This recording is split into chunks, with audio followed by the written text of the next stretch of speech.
తెలుగులో young tiger NTR హోస్ట్గా Bigg Boss షోను అతి త్వరలో ప్రారంభించబోతున్న సంగతి తెలిసిందే. అయితే ఈ షోలో పాల్గొనే సెలబ్రిటీల కోసం స్టార్ మా ప్రతినిధులు ఎంపిక చేసే పనిలో పడ్డారు. అందుకోసం చాలా మంది నటీనటులను ఎంపిక చేస్తున్నట్లు సమాచారం. ఇందులో భాగంగా పోసాని కృష్ణమురళిని కూడా ఈ షో కోసం ఎంపిక చేసినట్లు వార్తలు వచ్చిన సంగతి తెలిసిందే. అయితే ప్రతి విషయంలోనూ డైరెక్ట్ గా చెప్పే పోసాని ఈ షోలో పాల్గొంటున్నారని అందరూ అనుకున్నారు. అందుకు 2.5 కోట్లు ఇచ్చి మరీ పోసానిని తీసుకున్నట్లు ప్రచారం జరిగింది. అయితే ఈ విషయంలో అసలు నిజం లేదని కరాఖండిగా చెప్పేశాడు పోసాని. ఈ విషయంపై స్వయంగా పోసాని కృష్ణమురళి స్పందించారు. ఓ ఛానల్ వాళ్ళు ఈ విషయం గురించి అడగగా పోసాని మాత్రం కొంచెం సీరియస్ గా ఇక నోరు మూసుకోండి, ఆ విషయంలో అసలు నిజం లేదని దిమ్మ తిరిగేలా మీడియా వారికి జవాబిచ్చాడు. ఇప్పటివరకు స్టార్ మా వారు కనీసం అతడిని సంప్రదించలేదట.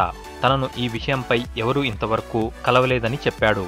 అయితే ఒకవేళ ఎవరైనా అలా సంప్రదిస్తే అందులో చేస్తారా అని అడిగితే ఇక ఇంతటితో నోరు మూసుకోండి అంటూ ఫన్నీగా జవాబిచ్చాడు పోసాని కృష్ణమురళి.